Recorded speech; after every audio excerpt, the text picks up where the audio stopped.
87 number درس قرآن ہے اور آج سورۃ البقرہ کی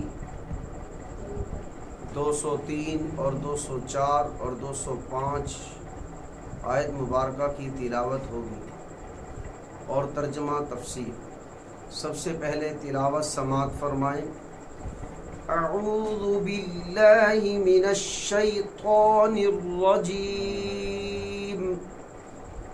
بسم اللہ الرحمن الرحیم۔ واذکروا اللہ فی ایام معدودات، فمن تعجل فی یومین فلا اثم علیہ ومن تأخر فلا اثم علیہ لمن اتقى واتقوا اللہ واعلموا انکم الیہ تحشرون۔ ومن الناس من يعجبك قوله في الحياة الدنيا ويشهد الله على ما في قلبه وهو ألد الخصام، وإذا تولى سعى في الأرض ليفسد فيها ويهلك الحرث والنسل والله لا يحب الفساد۔ دوسرے انداز سے اعوذ باللہ من الشیطان الرجیم، بسم اللہ الرحمن الرحیم۔ واذکروا اللہ فی ایام معدودات، فمن تعجل في يومين فلا إثم عليه ومن تأخر فلا إثم عليه لمن اتقى واتقوا الله واعلموا أنكم إليه تحشرون۔ ومن الناس من يعجبك قوله في الحياة الدنيا ويشهد الله على ما في قلبه وهو ألد الخصام، وإذا تولى سعى في الأرض ليفسد فيها ويهلك الحرث والنسل والله لا يحب الفساد۔ واذکروا اللہ، اور یاد کرو اللہ کو اور ذکر کرو اللہ کا تم، فی کمانی میں، ایام دن اور معدودات گنے چنے دن، چند گنے چنے دن۔ واذکروا اللہ، اور ذکر کرو تم اللہ کا، فی ایام معدودات چند گنے چنے دن میں۔ فمن تعجل، پھر جو جس نے جلدی کی 2 دن میں، فلا اثم علی، کوئی گناہ نہیں اس پر۔ ومن تاخر، اور جس نے تاخیر کی، فلا اثم علی، اس پر بھی کوئی گناہ نہیں۔ لمن اتقى، اس کے لیے جو اللہ سے ڈرتا ہے۔ اور ڈرو تم اللہ سے اور جان لو تم بے شک کہ اسی کی طرف تم لوٹائے جاؤ گے، جمع کیے جاؤ گے۔ اور لوگوں میں سے، ومن الناس، اور لوگوں میں سے بعض وہ بھی ہیں، من یعجبک، کہ تعجب میں ڈالتی ہے آپ کو ان کی بات دنیا کی زندگی میں، اور گواہ بھی بناتے ہیں وہ اللہ کو اس پر جو اس کے دل میں ہے، حالانکہ وہ سخت جھگڑالو ہے۔ اور جب وہ پیٹ پھیرتا ہے تو کوشش کرتا ہے زمین میں تاکہ فساد برپا کرے اس زمین میں اور ہلاک کرے کھیتی اور نسل کو، اور اللہ پسند نہیں کرتے فساد کو۔ آپ نے ترجمہ سنا ہے، لیکن ترجمے سے آپ کو مکمل بات کی آگاہی نہیں ہوئی۔ میں جیسے پہلے بھی عرض کرتا ہوں، جب تک کہ پس منظر نہیں سنو گے، بیک گراؤنڈ نہیں جانو گے، آپ کو کیسے پتہ چلے گا ان آیتوں کا جو ترجمہ ہے وہ کیسے اس کا انطباق ہوتا ہے۔ تو اس آیت کو سمجھنے سے پہلے آپ کو پس منظر سمجھنا ضروری ہے۔ سب سے پہلے تو میں دعا کرتا ہوں کہ اللہ جو بھی یہ درس سن رہا ہے یا سن رہی ہے، اللہ اس درس کی برکت سے اس کو حج بیت اللہ نصیب فرما، اس لیے کہ اس میں حج کے احکام میں سے ایک حکم کا ذکر ہے۔ اللہ تعالیٰ آپ کو حرمین شریفین کی زیارت نصیب فرمائے، اللہ تعالیٰ آپ کو عرفات کا میدان دکھائے، بیت اللہ کے چکر کٹوائے۔ تو جب آپ حج پر جائیں گے اور عرفات سے آپ مزدلفہ آئیں گے، پھر مزدلفہ سے آپ واپس مینا میں آئیں گے، تو وہاں مینا میں کل ہمیں بعد میں 3 دن یا 2 دن رہنا پڑتا ہے۔ 10 کو تو آپ مزدلفہ سے آ گئے اور جمرات پر گئے، طواف زیارت کیا۔ اب آگے 11 اور 12 اور 13، عام طور پر فی یومین 2 دن کے اندر حاجی وہاں سے مینا سے چلے جاتے ہیں، یعنی 11 اور 12 کو۔ اگر 12 کو کوئی نہ گیا اور غروب آفتاب مینا میں ہی ہو گیا تب اس کے لیے واجب ہے کہ وہ 13واں دن بھی وہی مینا میں گزارے گا۔ جب آپ یہ بات سمجھ رہے ہیں کہ جب حج کے موقع پر عرفات سے مزدلفہ اور مزدلفہ سے مینا، مینا اور مینا سے جمرات پر جا کر قربانی کر کے طواف زیارت کریں گے، اس دن کو یوم معدود نہیں کہتے، یوم معلوم کہتے ہیں، جیسے بھی تفسیر میں آ جائے گا۔ اب 10ویں کے بعد آتے ہیں 11ویں اور 12ویں، یعنی 11 ذوالحج اور 12 ذوالحج، یہ بھی قربانی کے دن ہیں۔ ان کو ایام معلومات بھی کہتے ہیں، ایام معدودات بھی کہتے ہیں۔ اب حق جل مجدو فرماتے ہیں کہ اگر کوئی 11 ذوالحج اور 12 ذوالحج کو مینا میں رہا اور وہاں سے 2 دن میں ہی کام کر کے چلا آیا، یعنی جمرات کو تینوں شیطانوں کو کنکریاں ماری، 11 کو بھی اور تینوں کو ماری 12 کو بھی، اور غروب آفتاب سے پہلے مینا کی حدود سے نکل آیا تو کوئی حرج نہیں، 2 دن بھی کافی ہے۔ لیکن اگر کوئی وہاں 12 ذوالحج کو مغرب وہیں ہو جاتی ہے، غروب آفتاب وہیں ہو جاتا ہے، اگرچہ بعض رات کا اختلاف ہے، راجح قول یہی ہے کہ اس کو چاہیے کہ مینا میں جائے اور 13 ذوالحج کو بھی وہ شیطانوں کو کنکریاں مارے گا، پھر نکلے گا۔ اب آپ بالکل ترجمہ سمجھ گئے ہوں گے، وَاذْكُرُوا اللَّهَ فِي أَيَّامٍ مَّعْدُودَاتٍ، اور ذکر کرو تم اللہ کا چند گنے چنے دن میں، فَمَن تَعَجَّلَ فِي، جس نے جلدی کی 2 دن میں، فَلَا إِثْمَ عَلَيْهِ، کوئی گناہ نہیں اس پر۔ اب آپ سمجھ گئے ہوں گے یومین سے مراد 11 ذوالحج اور 12 ذوالحج ہے۔ وَمَن تَأَخَّرَ فَلَا إِثْمَ عَلَيْهِ، اور جس نے تاخیر کی کوئی گناہ نہیں۔ اب آپ سمجھ گئے ہوں گے جس نے تاخیر کی یعنی 13ویں ذوالحج کو بھی رہا تو اب 13 ذوالحج کو بھی اس پر مینا میں رہنا ضروری ہے اور جمرات کو کنکریاں مارے۔ اب سوال یہ ہے کہ فی ایام معدودات سے مراد کیا ہے؟ دیکھیں، حج کے کل 5 دن ہیں۔ پہلا دن یوم عرفہ کا کہلاتا ہے، اس کے بعد 3 دن ہیں 10 11 12، جو 10 ذوالحج ہے یہ یوم معلوم بھی ہے، یوم معدود بھی ہے۔ یہ یوم معلوم ہے فقط کہ 10 ذوالحج یہاں حاجی تو عید کی نماز نہیں ادا کرتے، حاجی تو حج کرتے ہیں، بقیہ لوگ عید کی نماز ادا کرتے ہیں۔ اور جو 11 اور 12 ذوالحج ہے یہ یوم معدود بھی ہے، یوم معلوم بھی ہے، چونکہ اس میں قربانی بھی ہوتی ہے۔ جو 13 ذوالحج ہے وہ صرف یوم معدود ہے۔ اب 5 دنوں میں پہلا یوم عرفہ ہے، دوسرا یوم معلوم ہے، 11 اور 12 یوم معلوم بھی ہے، یوم معدود بھی ہے، اور آخری جو ہے وہ صرف یوم معدود ہے۔ اب اللہ فرماتے ہیں وَاذْكُرُوا اللَّهَ فِي أَيَّامٍ مَّعْدُودَاتٍ، ذکر کرو تم اللہ کا چند گنے چنے معین دن میں۔ اب یہ ہے تم جب حج پر جاؤ اللہ کا ذکر مسلسل کرتے رہو، اللہ کی بڑائی بیان کرتے رہو، اللہ کی کبریائی بیان کرتے رہو، اللہ کی شان و شوکت کو بیان کرتے رہو۔ فَمَن تَعَجَّلَ فِي يَوْمَيْنِ، جس نے جلدی کی 2 دن میں، فَلَا إِثْمَ عَلَيْهِ، کوئی گناہ نہیں اس پر۔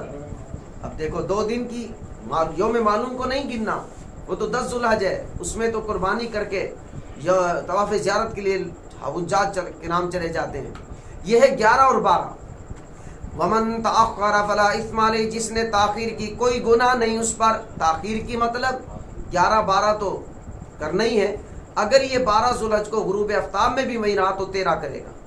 لِمَنِ اتَّقَى، اصل یہ نہیں ہے کہ یہ رسم ہے، بلکہ یہ اللہ سے ڈرنے والوں کے لیے حکم ہے۔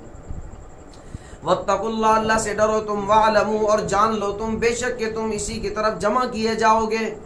مطلب من مانیاں نہیں کرنی چاہیے، اطاعت اور فرما برداری میں اپنے آپ کو لگاؤ۔ حج تو مشقی فرما برداری کی ہے، گرمی کی شدت ہو یا راحت اور سکون اور اطمینان ہو، اللہ کی فرما برداری نظر آتی ہے۔ حسین و جمیل کپڑے اتار دیتا ہے، برانڈڈ کپڑے اتار دیتا ہے، ایک کفن کی چادریں پہن لیتا ہے، خوبصورت چپل اتار کر ہوائی چپل پہن لیتا ہے، صرف ایک لباس میں آ جاتا ہے، پتہ ہی نہیں چلتا کہ محمود و ایاز کون ہے، بادشاہ اور فقیر کون ہے، امیر اور غریب کون ہے، کار کوٹھی بنگلے کا مالک اور فٹ پاتھ پر رہنے والا کون ہے۔ ایک لباس، ایک جوتا، ایک جیسی شکل و صورت۔ فرمایا کہ بھئی یہ تو اطاعت ہی ہے، اللہ سے ڈر نہیں ہے، اور جان لو تم بے شک کہ اسی کی طرف تم جمع کیے جاؤ گے، مانو اس کی۔ تو اب یہ آیت بالکل سمجھ میں آ گئی ہوگی کہ 11 12 کو تو رہنا ہے اور جمرات کو یعنی شیطانوں کو کنکریاں مارنا ہے۔ اگر 12 کے غروب آفتاب بھی مینا میں ہو گیا تو 13 کو بھی ماریں گے۔ وَمِنَ النَّاسِ مَن يُعْجِبُكَ قَوْلُهُ فِي الْحَيَاةِ الدُّنْيَا، اس کا بھی ترجمہ پہلے دیکھ لو. وَمِنَ النَّاسِ، اور لوگوں میں سے وہ بھی ہیں بعض، يُعْجِبُكَ تعجب میں ڈالتی ہے آپ کو اس کی بات، فی الحیات الدنیا، دنیا کی زندگی میں، اور وہ گواہ بناتا ہے اللہ کو اس پر جو اس کے دل میں، حالانکہ وہ سخت جھگڑالو ہے. یہ نا عبداللہ بن ابی بن سلول رئیس المنافقین ہے، اخنس بھی شریک ہے، یہ ایسے منافق تھے ہم وقت اسلام اور اہل اسلام کو تکلیفیں پہنچاتے، اذیت دیتے تھے، ذہنی ٹارچر کرتے تھے. ایک مرتبہ رسول اللہ صلی اللہ علیہ وسلم نے ایک سریے کو بھیجا جہاد پر، انہوں شکست ہو گئی. تو بھئی شکست اور فتح تو اللہ کی طرف سے ہے، تو انہوں نے شور مچا دیا کہ بے وقوف لوگ ہیں، نہ تو اپنے بیوی بچوں کا خیال ہے کہ چلے گئے اللہ کے راستے میں لڑنے، الیاذ باللہ ثم الیاذ باللہ نعوذ باللہ من ذالک، اور نہ رسول اللہ کا کام پورا کر کے آئے کہ فتح کر کے آتے. حالانکہ ان کو بے وقوفوں کو پتہ نہیں ہے کہ انسان تو صرف مکلف ہوتا ہے، فتح اور شکست تو اللہ کے ہاتھ میں ہوتی ہے، کامیابی ناکامی اللہ کے ہاتھ میں ہے. اور یہ تو دنیا ہے، یہاں کامیابی بھی ملنا آزمائش، اور ناکامی ملنا بھی آزمائش، اور مال ملنا بھی امتحان ہے، اور مال کا چھن جانا بھی امتحان ہے. یہاں اولاد کا ملنا بھی امتحان ہے، بے اولاد ہونا بھی امتحان ہے. یہاں کار کوٹی بنگلے کا مالک بننا بھی امتحان ہے، فٹ پاتھ پر سونا بھی امتحان ہے، اعضاء کا صحیح سالم ہونا بھی امتحان ہے، اور بغیر اعضاء کے ہونا بھی امتحان ہے. یہ تو دنیا ہے امتحان کی جگہ، آزمائش کی گھڑی ہے. یہاں تو چپ کر کے اللہ اور اس کے رسول علیہ السلام کی اطاعت اور فرمان برداری کرو، حالات کیسے ہی کیوں نہ ہو.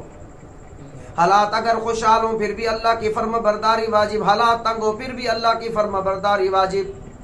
ہم دنیا میں آ گئے، انسان کے بعد اللہ نے سب سے بڑا احسان ہم پر کیا کہ ایمان کی دولت عطا فرما. یہ ایمانی کی دولت ہے. آج اطمینان سے بیٹھے کہ قبر کے عذاب سے بچ جائیں گے، یہ ایمانی کا سر سہرا جاتا ہے کہ ہمیں اطمینان ہے اللہ روز معاشرہ مال نامہ دائیں ہاتھ میں دیں گے. یہ ایمانی کا سر سہرا جاتا ہے کہ اطمینان ہے اللہ پل صراط سے گزار دیں گے. یہ ایمانی کے سر سہرا جاتا ہے آج اطمینان ہے اللہ جنت الفردوس کے بالا خانہ عطا فرمائیں گے. یہ ایمان جیسی دولت اللہ نے ہمیں عطا فرمائی ہے. تو ہمارے ذمے تو اطاعت اور فرما برداری ہے، چاہے ہماری عقل میں آئے تب بھی اطاعت واجب ہے، چاہے عقل میں نہ آئے تب بھی اطاعت واجب ہے. تو فرمایا پھر یہ چے مغویاں کرتے، نئے نئے مسلمانوں کا دل چھوٹا کر دیتے. گئے، شکست ہو گئی جہاد میں، اپنے بیوی بچوں کا بھی خیال نہ کیا، نہ ادھر حضور علیہ السلام کا کام پورا کیا. اس قسم کی بات تو حضور علیہ السلام کو تعجب ہوتا تھا ان کی بات سے، بھئی سارا کام تو اللہ کی طرف سے. اور پھر یہ قسمیں اٹھاتے تھے، حالانکہ یہ سب جھگڑالو تھے.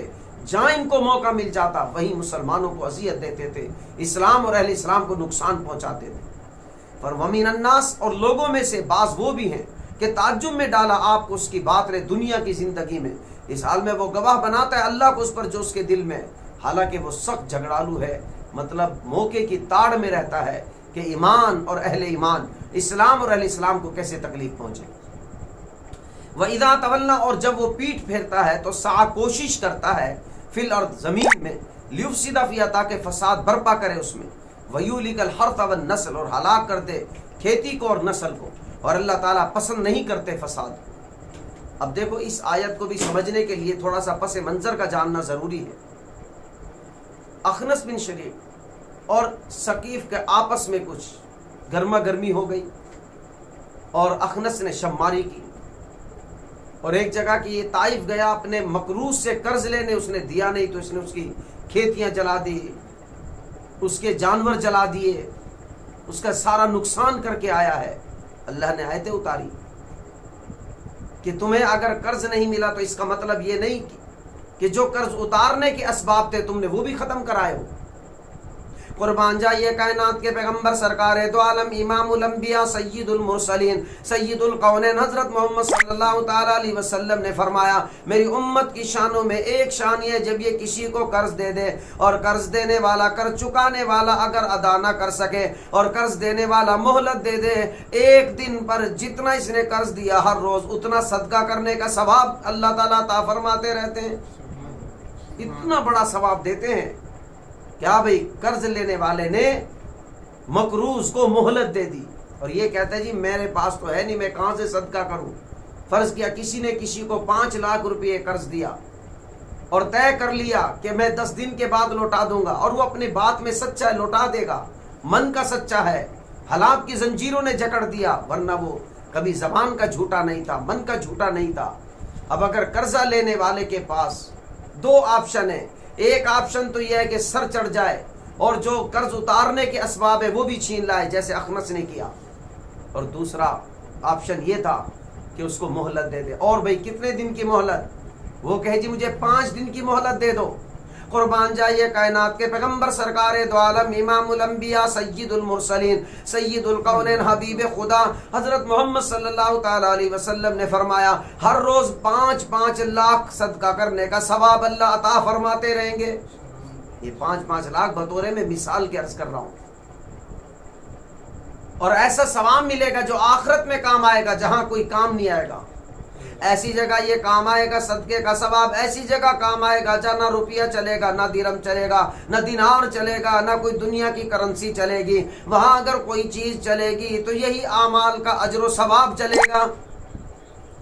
تو کائنات کے پیغمبر سرکار دو عالم صلی اللہ علیہ وسلم نے اس امت کی شانوں میں ایک شان یہ بیان کی، اگر عورت بھی کسی کو 100 روپیہ ادھار دے دے اور وقت مقررہ سے وہ لیٹ ہو جائے تو اس کو ہر روز 100 روپے صدقہ کرنے کا ثواب اس کے اعمال نامے میں اللہ تعالیٰ فرماتے رہے گے۔ ہم من کا سچا ہو، حالات کبھی کبھی زنجیریں ڈال ہی دیتے ہیں، حالات کی تنگی ترسی آئی جاتی ہے۔ جیسے ایک عورت نے حالات سے تنگ آ کر جب دیکھا کہ اب کوئی صورت نہیں بچتی تو اس نے ایک امیر اور مالدار کا دروازہ کھٹکھٹایا، اندر سے خادم آیا۔ اس عورت نے کہا کہ مالک کو کہو کہ تمہاری بہن آئی ہے۔ اس خادم نے کہا میرے مالک کی تو کوئی بہن نہیں، وہ تو اکلوتا ہے۔ تو اس نے کہا تمہارا ہی ذمہ داری ہے یہ پیغام اندر پہنچانا۔ وہ خادم گیا اور کہا کہ مالک دروازے پر ایک عورت آئی ہے اور وہ یہ پیغام دے رہی ہے کہ میں تمہارے مالک کی بہن ہوں۔ مالک سمجھ گیا میری تو کوئی بہن نہیں ہے، لیکن سمجھ گئے کہ شاید کوئی حاجت مند ہے، بلایا، استقبال کیا، بٹھایا اور پوچھا بھئی کس نسبت سے میری بہن ہو؟ اس نے جھٹ سے کہا کہ میں آدم کی بیٹی ہوں اور تو آدم کا بیٹا ہے، اس لیے میں اس نسبت سے بہن ہوں۔ خیر وہ مالک سمجھ گیا کہ یہ حاجت مند ہے، تو اب اس عورت نے ایسے خوبصورت الفاظ کا انتخاب کیا اور کہا کہ اے بھائی تمہیں کیا پتا غربت کی کڑواہٹ کتنی زیادہ تلخ ہوتی ہے، میں نے غربت کی کڑواہٹ کو چکھا ہے، تم غربت کی کڑواہٹ کا مزہ کیا سمجھو گے جو میں سمجھتی ہوں؟ کیا تمہارے پاس کچھ ایسی چیز ہے جو قیامت کے لیے تم رکھ سکو؟ اور جو کچھ اب تمہارے پاس ہے وہ ختم ہو جائے گا جو ہی تمہارے جسم سے روح نکلے گی، اور جو کچھ تم اللہ کو دے چکے ہوگے وہ باقی رہے گا۔ تو مالک پر اس بات کا بڑا گہرا اثر ہوا، اس نے کہا کیا کہا، دوبارہ کہو۔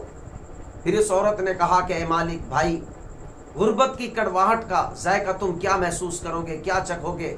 میں نے غربت کی کڑواہٹ کو چکھا ہے، اور کیا تمہارے پاس کچھ ہے جو آخرت کے لیے کچھ دے سکو آپ مجھے؟ اور جو کچھ تمہارے پاس ہے وہ فنا ہوگا، اور جو کچھ اللہ کے راستے میں دو گے وہ باقی رہے گا۔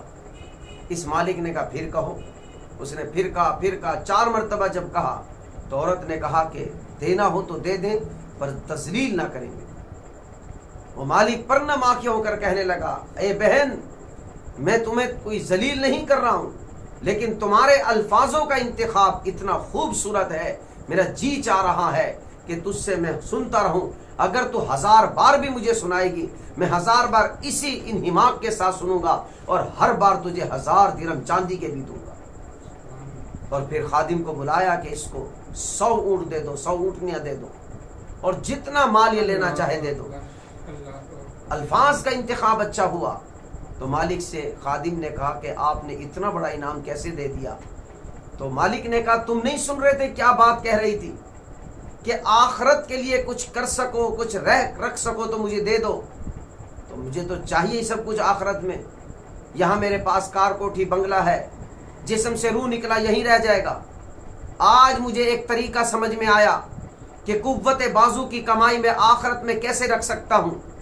آج میری سمجھ میں یہ بات آ گئی کہ آج میں اپنے ہاتھوں سے کمائی کو آخرت کے لیے کیسے رکھ سکتا ہوں۔ لوگ اپنی کمائی کو بینکوں میں رکھتے ہیں، لوگ اپنی کمائی کو تجوریوں میں رکھتے ہیں، لوگ اپنی کمائی کو الماریوں میں رکھتے ہیں، لوگ اپنی کمائی کو صندوق اور بکسوں میں رکھتے ہیں، لیکن اس بہن نے مجھے سمجھایا کہ جہاں بھی رکھو ایک جگہ ایسی بھی ہے کہ اگر وہاں رکھ دو تو یہ سارا مال تمہیں قیامت میں کام آئے گا. تو اس لیے میں نے آخرت میں لیے اپنے لیے سب کچھ رکھا ہے. تو اب آپ یہ آیت کا ترجمہ سمجھ گئے ہوں گے.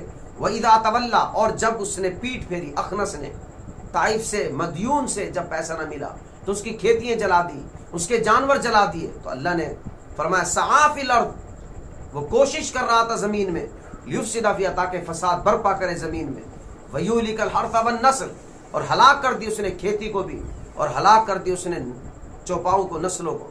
واللہ لا يحب الفساد، اور اللہ سبحانہ و تعالی نے ضابطہ بیان کر دیا، ہم فساد کو قطعاً پسند نہیں کرتے. جب فساد پسند نہیں کرتے تو فساد کرنے والوں کو بھی پسند نہیں کرتے. تو آج کے اس درس سے ہمیں 3 باتوں کا درس ملا ہے. نمبر 1 کہ حج پر جائیں، اللہ اور اس کے رسول کی مانیں. بس ہماری عقل کیا کہتی ہے، چھوڑ دیں اس کو. حج تو عبادت ہے، اللہ کی اطاعت کی ایک مشق ہے. اور دوسری آیت میں سمجھ میں آیا کہ اللہ کی اطاعت کرنے کے بعد اگر نفع نقصان ہو جائے تو اللہ کی طرف نسبت کرو، لوگوں کی باتوں میں آنے کی ضرورت نہیں. اور تیسری آیت میں سمجھ میں آیا ہے کہ مقروض کو جتنے دن مہلت دو گے ہر روز اتنا مال صدقہ کرنے کا ثواب ملے گا. اور کوشش کرو لوگوں کو نقصان نہ پہنچاؤ، خاص طور پر مقروض کو ان چیزوں سے نقصان نہ پہنچاؤ جو اس کے قرض اتارنے میں سبب بنتی ہو. اللہ تعالی عمل کی توفیق عطا فرمائے. اللهم لك الحمد كله ولك الشكر كله ولك التقديس كله يا رب لك الحمد كما ينبغي لجلال وجهك وعظيم سلطانك. اللهم صل على محمد وعلى ال محمد وبارك وسلم تسليما. لا الہ الا انت سبحانك انی كنت من الظالمین. یہ میرے پیارے اللہ کریم ہمارے تمام صغائر کبائر گناہوں کو معاف فرما. پکی سچی توبہ کرتے ہیں، ہماری توبہ کو قبول و منظور فرما. جتنے درس سن رہے ہیں یا سن رہی ہیں، اللہ سب کو حج بیت اللہ نصیب فرما، بار بار حج بیت اللہ نصیب فرما. اللہ موت مقبول سجدے میں مان کی حالت میں عطا فرمانا. ربنا تقبل منا انك انت السميع العليم وتب علينا انك انت التواب الرحيم. صلی اللہ تعالی